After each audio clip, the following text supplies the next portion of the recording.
It's time for another Dice Tower review with the Chief, Bart Brunchine. Hey, it's the Chief from the Dice Tower, and it's HAMTAG. HAMTAG. All right, we're going to be talking about non-historical war games. Top 5 non-historical war games. That's kind of a mouthful. It's a little bit of a mind bender. Can you explain a non-historical war game? A non-historical is just, it can be fantasy, it can be science fiction, it can be... What about Judd's Dinosaurs? Is that historical? No, but they're awesome. If there's a dinosaur war game, but we tried to focus on something that could be called a war game, yes, not just a non-historical game. Yes.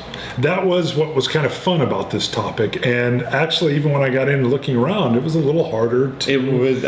The first time through my collection, I had a hard time identifying some, and then I looked, and I think I came up with some. I'm sure there will be discussions that Game X is not really a war game, yeah, but these are the ones that we picked. Yeah, and I have some that are going to be in dispute. I'm going to go ahead and start first. Alrighty. And I figured I might as well throw the one out that I think would get me in the most trouble right off the bat. Twilight 2000. Not a war game. It's a role-playing game. I know. Go ahead. It's a role-playing game. It's post-apocalyptic. Back when the wall was still up, they have a new version where the wall's down. But come on, it's that era. 1984 was when this came out. And they had some cool little modules that went along with this. One was, I believe, The Last Submarine. The other one, which I love that I own, and it's somewhere, is Pirates of the Vistula. And it's basically you're like a river tug, almost like a Vietnam, the river boats, the gunboats that are going up and down. But it's role played in. But it just really captured that you're stuck in Europe thing. And let me pause right now and turn this AC on. All right, so it's a role-playing game. It's not historical, obviously. There has been no kind of thermonuclear war, and it just captured my attention. And it got me more than D&D did in the 80s. I think I had the old, I don't know if it was on the PC, it might have been back on my Apple, but there was a computer, a Twilight 2000 computer game, yes, and I think I had that too. And yeah, I agree. It was fun. It gave you a good feel. It did feel like Traveler in the sense that you've got the environment you think you can picture, and then they overlay the role-playing aspects on top of it. Yes. Yep. Did you ever even hear of this? I've never heard of it. Okay, there you go. I wasn't a big role player. I did a little D&D. Recon was my one of choice, the Vietnam one. Yeah. So, okay. My number 5 is going to take a whole lot of people back. Blitzkrieg, Avalon Hill. I don't have my paper. Pinsky or something, real famous guy from that era, designed an awful lot, and he was one of the designers on this. Anyways, a lot of grogs will say that this was my first war game, or I grew up on this. I actually got this for Christmas last year, secondhand store. I played with my buddy Aaron. We love to play these things. Africa Corps. Some people will say, I don't play them anymore. I still love the Avalon Hill games. Generic Battle. It's a successor to Tactics and Tactics 2, if you've ever played those. You got one side pink, one side blue. If you remember the old Avalon Hill colors, a bunch of countries in the middle. It's just a generic war game.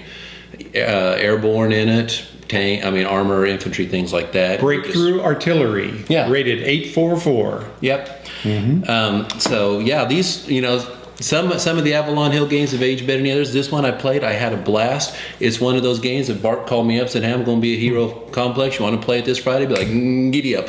It's just, I always can go for this thing. Now, just looking at this, I would say World War II, World War II, World War II. I mean, you got an 88 here. Mm-hmm. You got, I don't know, it's like a Russian 155. What's a big red? It's an unhistorical map. Yeah. There's pink is on a peninsula, is on 2 peninsulas, blue's on a big part, and there's a desert in the middle. Yeah, that game, what you probably, in 1967, when that game came out, they had an article in the Parade magazine Sunday supplement that there was this company out of Baltimore named Avalon Hill, and they were coming out with this game, and it was going to be, they've got games on Waterloo and on the Africa Corps, but they're coming out with this game, and it's going to be their biggest game ever. And that's how I got into wargaming. There you go. It's pretty cheap. I mean, I think you can get this thing $15. Check the marketplace of secondhand stores, eBay, things like that. It's not going to go for a lot. You know, if you love the nostalgia trip, like I said, I just got it and I really liked it a lot. Fun, it's World War II era, but there's nothing historical about it. That's my number 5, Blitzkrieg, Avalon Hill. Interesting twist. Now, my number 5, I don't actually own it, but I have played it, and I think we might see about it later, but Space Empires 4X is a game by GMT.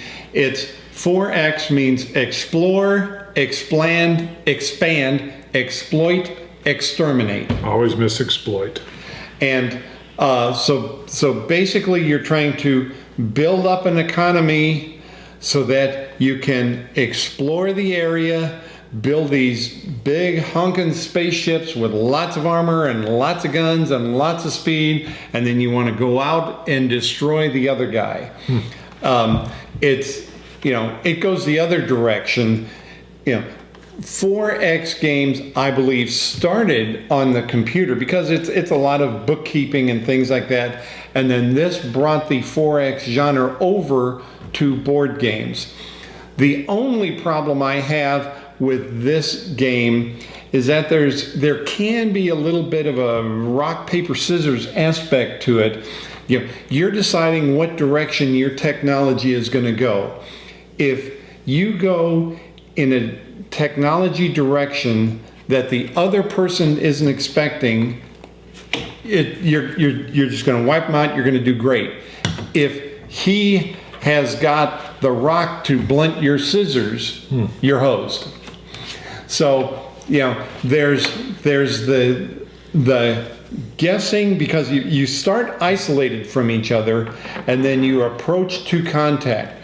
Once you so you spend all this time, real time, playing the game, and when you get to contact, you might find out, oh my gosh, my ships can move fast but don't have enough shielding and they're dead. That's the only problem I have with it. But as far as a game for making those decisions for what you're going to build, how you're going to expand, the speed you're going to expand, when you're going to go after this guy as opposed to this unknown area where you might find special things, it's a great game. My number 5 non-historical game, Space Empires 4X by GMT. Question for you. Yes. Have you played 3 or 4 player versions of that? I've played 2 and 3. Okay, I've only played 2. So I've always wondered, because I thought if you had 4 players going, it might balance out. This guy looks really powerful. Let's go gang up on him. You're right. You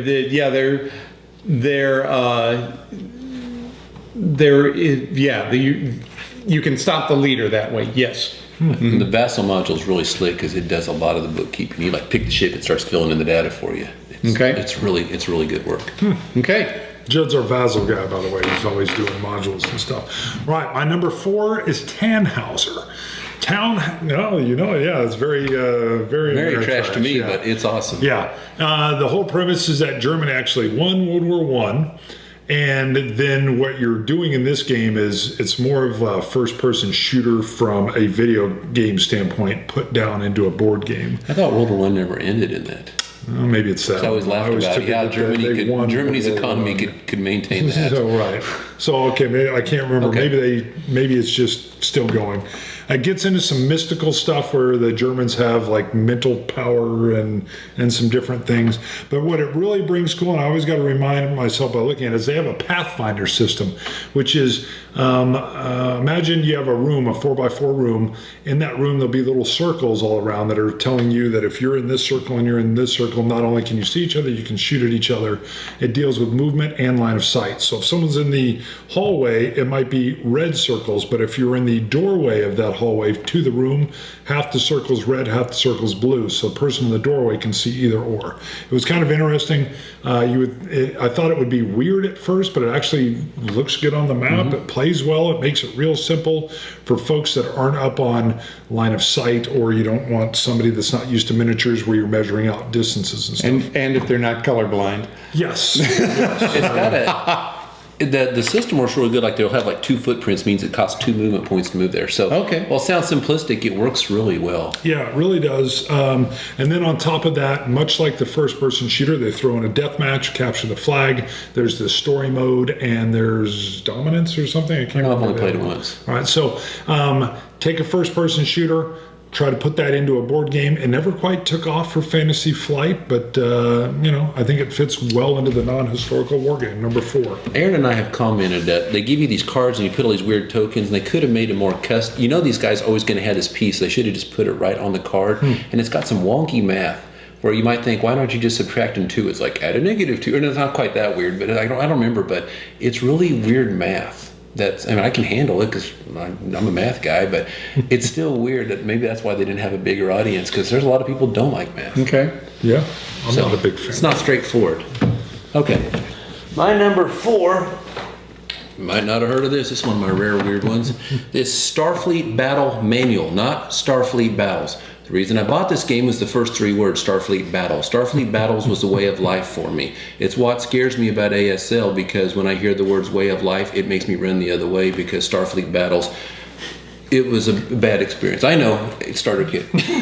People keep telling me, it doesn't have to be a way of life. No, that's not what I'm saying. Okay. What I'm saying is, what about this game? Okay, so it is, if you dig Star Trek, and I mean the real Star Trek, Captain Kirk, this is your game. The most realistic Star Trek system. If you've played Starfleet Battles, you've seen stuff in movies and go, you really can't do that in Starfleet. Let me grab something out of it. You can't do that in Starfleet Battles. You can do stuff in here. What you see, it makes perfect sense. This, I don't know if you can even see it, it's a silhouette on a piece of cardboard. That is your ship. You get a miniature and you stick it on top of it. You get the stick up there. You put a washer on it with a piece of fishing line, and when it comes to fire, it's a tabletop game. I'm like, I look at it and I go, I'm going to aim at 300 degrees, and I stretch it out. That's the length of my phasers I can shoot. I'll have a little knot in there for my photons. If it hits your silhouette, you're hit. You allocate energy similar to Starfleet Battles, but you can't power all your shields. So you win all power to the shields, type of thing. You really get that feel. If you're a good pilot, you could play it on a table. If you're like me, you need a floor. I got old knees. It hurts. Get those carpenter things that carpenters use. You'll save your knees. Very slick system. It is one funny, really weird thing about this thing is while you're moving, the movement's very natural, but you lose movement, 10% of your movement distance. Sorry, that violates Newton's laws there. But other than that, it works. It costs a lot of energy to turn. But it is the best if you are a Star Trek person, this is the game for you. The way they got around this, same way Starfleet Battles did, there's a loophole that allowed them to get some of those old ships without Paramount's permission through Franz Joseph. So you're going to get the Federation cruiser, some Romulans, some Klingons, and Tholians. There's like 8 or 9 ships you can gang up, have your buddies play. But so this isn't part of Starfleet. Not Battles. at all. It was from '77. It won some Origins awards for tabletops. Lou Zocchi, fairly famous guy. Yeah. Anyways, Zocchihedron. Yeah. Maybe made that 100-sided dice thing, but it's kind of pricey. I looked it up, $50 on eBay. If you can find a copy and you're a hardcore trekker, this is for you. So, let me ask. So that game is a spaceship combat simulator? Yes. Does it come with scenarios, or do you design your own scenarios? It's free for all. It's just waste That's each what other. I was just curious whether it came with any. But all right. man, it is so. You think, I got him good dead to rights, and you lay your string down. I'm off. If I was been 2 degrees over, I'd have hit. And then how is combat resolved? Is it dice? Is it cards? Is it the will? Is it rampage where you get to throw something at it? Okay, you put your shields it'll have a maximum level and you power them. Let's say you put your shield at 4. I have to fire 5 phasers to get through the first, because it's going to absorb. That's when you see them. I'm firing all my phasers. I can't get through their shields. Then it starts doing internal damage and you roll. Photons the first one opens the shield. All the rest of them go through.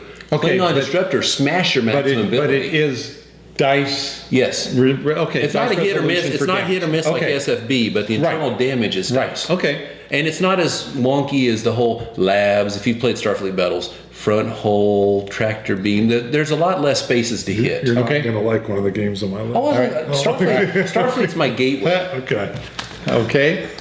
I'm to 4. Yes, sir. My number 4 non-historical game is Dune, the old Avalon Hill game. I believe Rex. they're coming out. Right? It's out, It yeah. is out. Okay, so you can get this one. It is available for $20 to $25. But what this one is this is you're fighting on a planet with the factions from the Frank Herbert book Dune, and the factions all have their own characteristics. You've got the Bene Gesserit, who are trying to predict the future. The Harkonnens are great at treachery. The Space Guild can move troops around the planet, and what you're trying to do is it's basically you're trying to control portions of the planet by sending out your forces, but meanwhile the spice must flow. That's one of the quotes from the movie.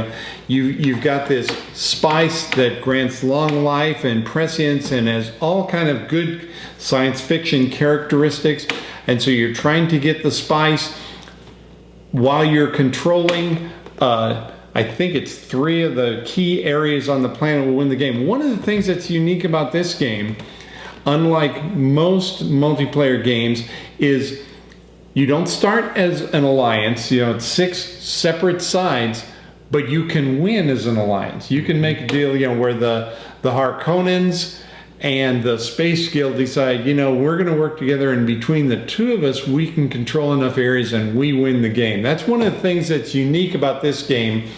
So Dune is my number 4 non-historical game.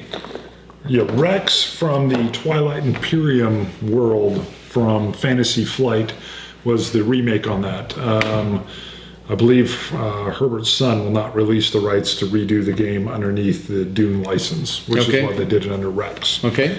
Number 3 is War of the Ring. War of the Ring is the Tolkien world from the books, and it's kind of like Risk bumped way up into and what? Fun. Yeah, well, into fun, and it really is also manages to stay fairly true to the books. So it's a very good marriage. They've had a first printing that sold out, and thankfully the second printing I hear is even getting better reviews. They fixed a few things in there. I can't remember exactly what they did, but they're both ranked very high on BGG. There is an upgrade kit. I have Gen 1. I bought the upgrade. Same with my friend Aaron. Big tall cards, and it has the cards. I heard the first favored Sauron a little, and the second favors the Free Peoples a little bit.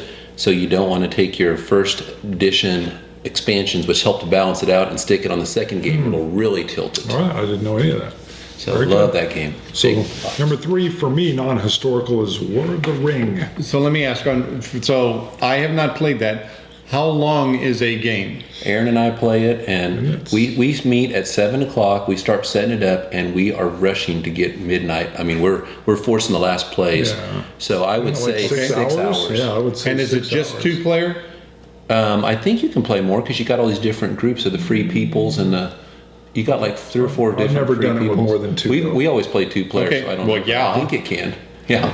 Sorry, but Okay. Thank you very much. my number 3. Well, Greg mentioned Space Empires 4X. I'm not really good. He's already told you so much about it. I'll tell you what I dug about it. Jim Crone, the designer of this, Band of Brothers. Since the 80s, I have looked for 2 things: the perfect squad game and the perfect space strategic game. He hit them both. He's made 2 designs, and I wanted realistic tactics, and he gave it to me in Band of Brothers. This one here, I grew up, I played Federation Space. I set it up, played all sides for the entire summer from school. That's what I did in junior high. Federation and Empire came out. I did the same thing. It was good. It was lacking. Zone of control in space, stacking limits, that's a little bit wonky. And the one thing that always bugs me about anything related to Starfleet battles is they cheat for the Federation and those bleepity bleep Gorns. I hate Gorns. Romulans. So is anyways, Mark Herman out? What do you mean? Is Jim taking over? Oh, no. Jim is one of the four horsemen of the awesomeness. Why do you do that? I think it's entertaining for the people. Now, there's 4 designers who make it the four horsemen of the awesomeness. Mark Herman is our leader. Jim is in there, though. Anyways, no, what I love about, seeing the whole thing was, the Federation, the only people who like science. All these other guys are barbarians. I'll tell you about it. I'll tell you why it fits in this. That was my fault. No, and that bugged me because these other guys making warp engines and going to other planets, but yet they don't care about science. In this, the technology is in your hands. You want less ships that are more powerful? It's you. You want cheap ships that are, a whole bunch of cheap ships that aren't as powerful? It's all how you choose to take this game. And you can't do it all. You can't have a fleet of dreadnoughts that all do, the best of everything. There's not enough points. So you customize this, and that's what I like. There's no cheating for one side. It's all up to you how you do it. That's the game I've been looking for. Plays 2 to 4. Solo. Play solo even, all the way up to 4. And this is the Space Empire game I've been looking for my whole life. Thank you, Jim. Okay. And the only thing I would say is that the previous statement on the perfect squad level game does not necessarily represent the views of the management. That's true. That's right. Number 3 Is what I was looking for, I should say. My number 3 non-historical game is Roadkill. Now this is a Mad Max clone, a Mad Max kind of game. This is future history, and it's a car race. But while you're having your car race, it's all done with cards, where you're moving. There's cards to move through the zones, but there's also cards for machine gun attacks, and for hubcap blades, and for sideswiping cars, and for sabotaging cars when they stop. So, it's tank to tank battle for the future. Now this is where you surprise me. And this is just a fun game. I mean, you're whacking on each other's. I don't normally enjoy games where you can just do something bad to somebody else. But here you're trying to do something bad to somebody else, but there's often a chance that you're going to fail. So as long as they got a chance to survive, I feel better. This game here, I actually could not find it anywhere on eBay. But I could find that there, for instance, out on Board Game Geek, there are 45 people who are willing to trade it away. Okay. So I've heard of it. You can access it. The only thing I would say that again, the problem with this game is there is one card in the deck that's called the Box Canyon. And what that does is, as you move from road area to road area, it says if you get to this road area, you made a wrong turn, you're in a box canyon, you go off to the side. What ends up happening is whoever gets that card holds that card till the very end of the game, so that the person who wins the game isn't the person that gets to the last section, it's the second person who gets to the last section. So when I play it, I house rule that you cannot play Box Canyon on the last section. This way it gets in play while you're in the race, but if somebody has done well enough and is ready to win the game, they can actually win the game rather than the person right behind them winning. So my number 3 non-historical game, Roadkill, Mad Max in a box. Have you ever played Car Wars? Yeah, I was Yes. going to ask, is this competition with Car Wars that I've I think this is Car Wars with a little more character and backstory. They've got rules for like a campaign series.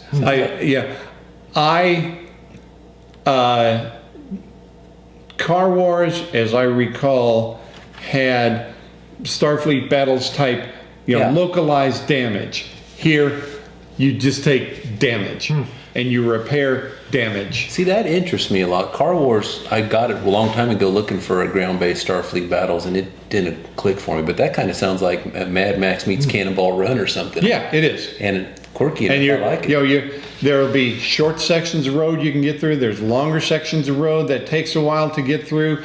It keeps track of fuel, so you've got to decide when you're going to stop and refuel. But then if you're stopped, somebody might have a card and, you're refueled, but they siphon gas off of you. And Car Wars is about to be reprinted. Okay. I have mine all for sale on trade if anybody's looking. There you go, you can get it now. Okay. All right, my number 2 is BattleCon. BattleCon came out. BattleCon War of Endines was a Kickstarter, and then now I've got Devastation of Endines and War of Endines. Here's what it is: it's a dueling game. You can do some other things with it, where you can have like a tag team or a 2-on-2, or they even have a dungeon crawl. But let's just stick with the dueling game. The main thing it brings is they're trying to, again, go from video games where you have the old Street Fighter, Mortal Kombat, or Blue Blaze, and it's, instead of a button mashing exercise, you have an individual fighter that brings his or her individual characteristics. So you can go out and pick from a very wide range of fighters and find someone that you like their style, or I want to try that style. And it's really an elegant system. You have open information. There are some cards that cycle in and out. You always have 2 sets of cards that cycle in and out, and everybody has the same base moves, but your individual character has some unique moves and 1 unique base. And what's really cool is you take the 2 cards and they actually join in together into just 3 attributes: priority, range, and power. And so the only hidden information you have is what 2 am I going to play in combination. Your opponent has a list of all the different cards you can do in their combinations.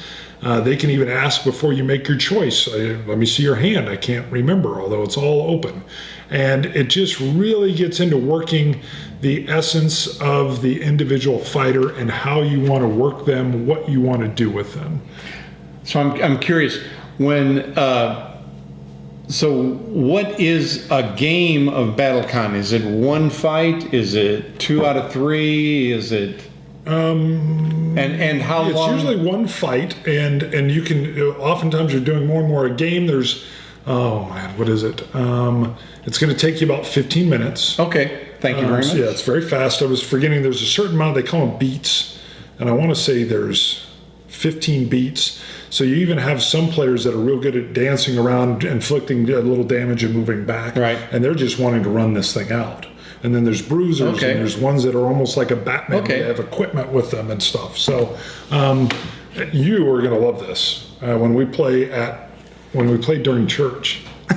Watch the previous video. Yes, heathens. All right, sorry. That's my number 2, BattleCon, and all the War of Endines, Devastation of Endines, just awesome. Okay. My number 2 is Victory: The Blocks of War by Columbia. World War II era game, much like Blitzkrieg. It's generic. 2 sides, 4 different maps. What do they call it? Like squad leaders, where they all fit. Geomorphic maps. Grab the maps, get so many points, draft your forces. They all do different things. And you slug it out, and it's just like the tactic style game.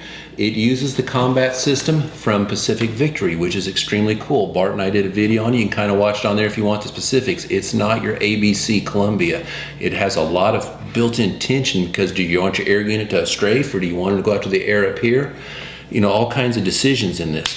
Lots of specialized units. They made expansion to this that added more torpedo bombers, different things like that, even technologies.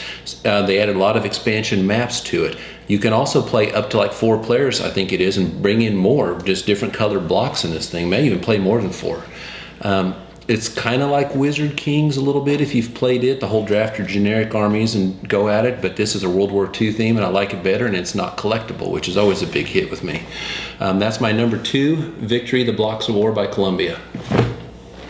Okay, my number 2 is a game, Guerrilla, also by Avalon Hill. This is by Neil Schlaffer, who designed Enemy in Sight. This is a card game on revolution in a unnamed Latin American country, but it's you've got card games. It works for 3 to 6 players. It is available. I found it out on eBay for like 35 bucks. So it is available. One of the things, so you've got cards for your different forces. You might have cards, you've got cards for your troops, you've got cards for your leader. If you're the government, you might have an armor column. If you're the rebels, you might have an arms cache. This is a predecessor, though, to games like Atlantic Storm and Pacific Typhoon, in that you've got forces for both sides in front of you, and they're different strengths because you got stacking limits with the cards, but you've got the forces in front of you, and you want to have both sides in front of you because you get more cards in your hand if you've got some rebel troops and some government troops. But the way this game works is at the beginning of the game, you get a chip that shows whether you are really representing the government or the rebels. And so if you, as your government forces, kill some of his rebel forces, you get points and the government gets points. And what ends up happening is at the end of the game, so I know I've got my score for killing troops, capturing installations, and if you're the rebel, destroying installations. They get points if they blow up the police station. But at the end of the game, if if my chip says I'm the government and they lost the game, my score is cut in half. So I would have to do really, really good with everything. Otherwise, I can't, if I'm the government, I want to get some points by sending out my rebel troops, but I don't want them to win the war. And if you have an odd number of players, there is a mercenary player. And what he wants is for neither side to win by more than 25 points. Because if one of the sides wins by more than 25 points, his score gets cut in half. So, Guerrilla, it's a longer game. I want to say it takes about 2.5 hours. So it's kind of like Atlantic Storm, though? Only in the sense that you're controlling both sides. It's just that in my turn, I can decide to send out these guys to attack. I might be able to put out an installation and send some troops to guard it. The main thing you're doing is you're sending out troops, either rebel or government, to attack somebody else's troops. And there are cards for troops that reflect, I'll show real quick here. I don't know if you can see it, but on a card, there will be rebel troops and government troops represented. You get to decide which side is face up. Same thing with the leaders. On a leader card, there will be a rated government leader and a rebel leader.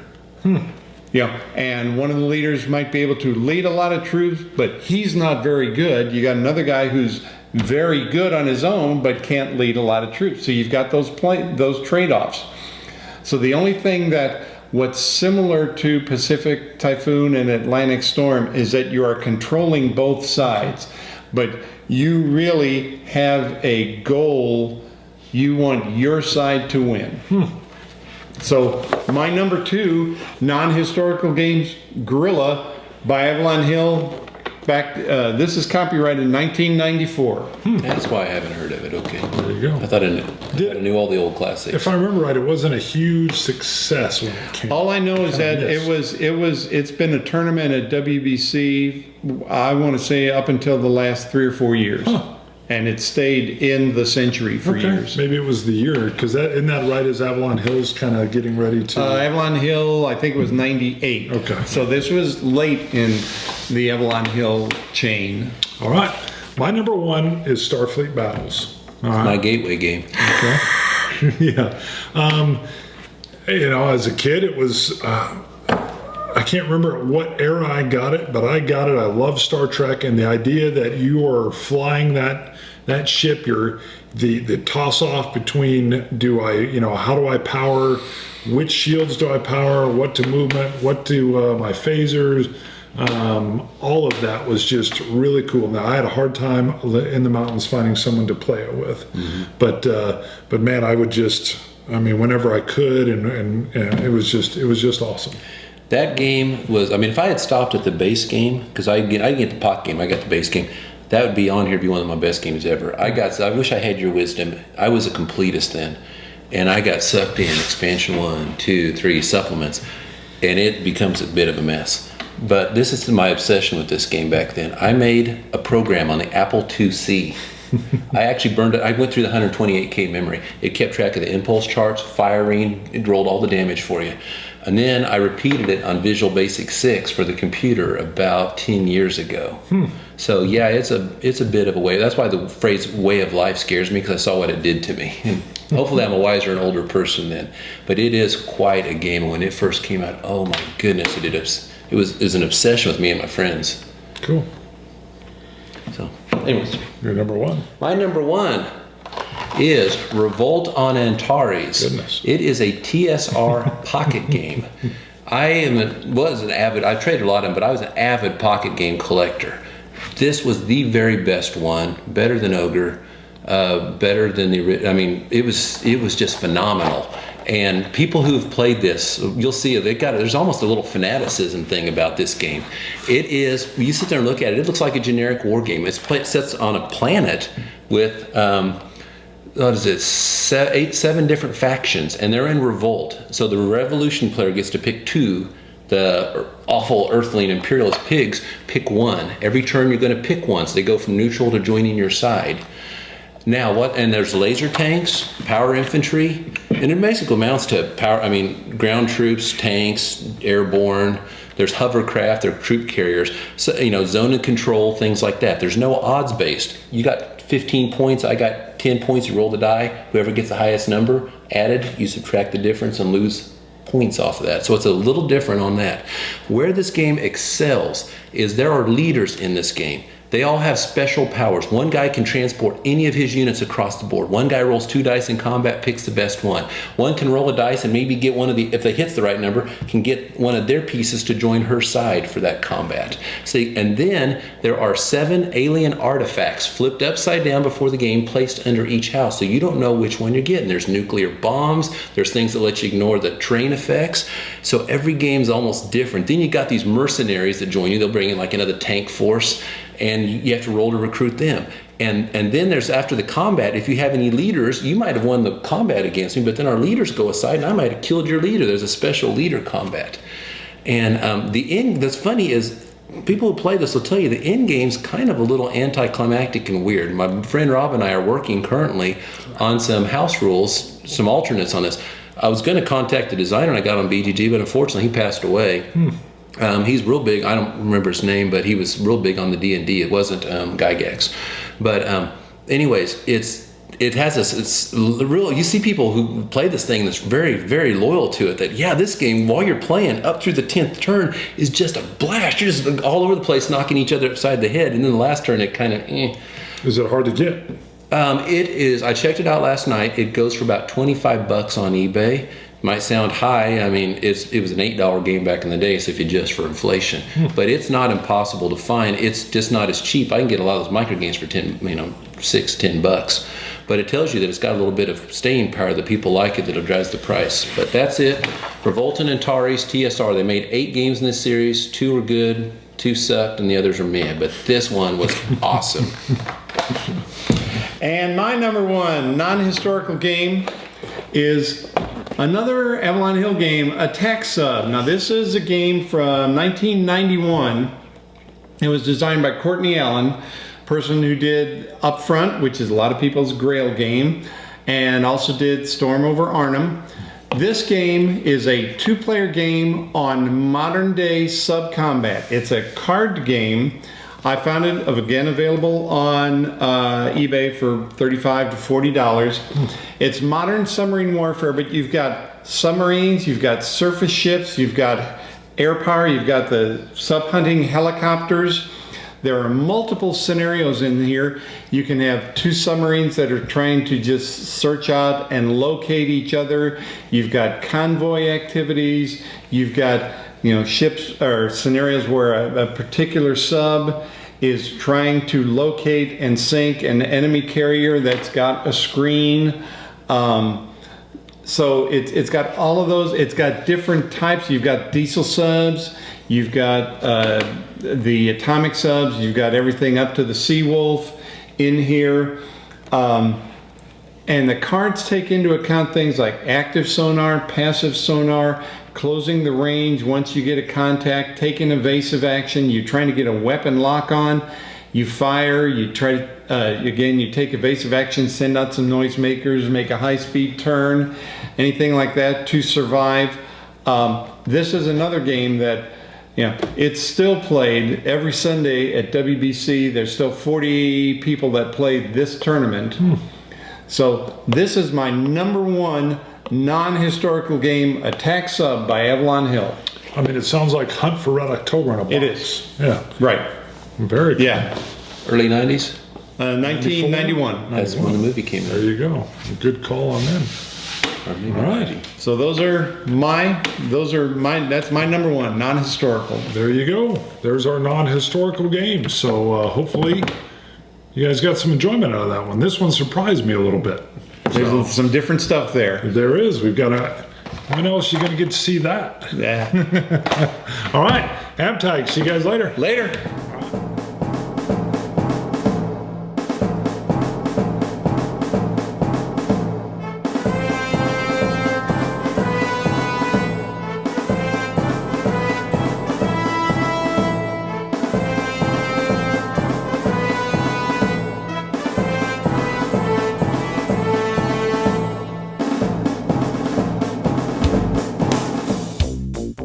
Thanks so much for watching the Dice Tower videos. Find more great videos and reviews, as well as our top-rated audio podcast at Dicetower.com.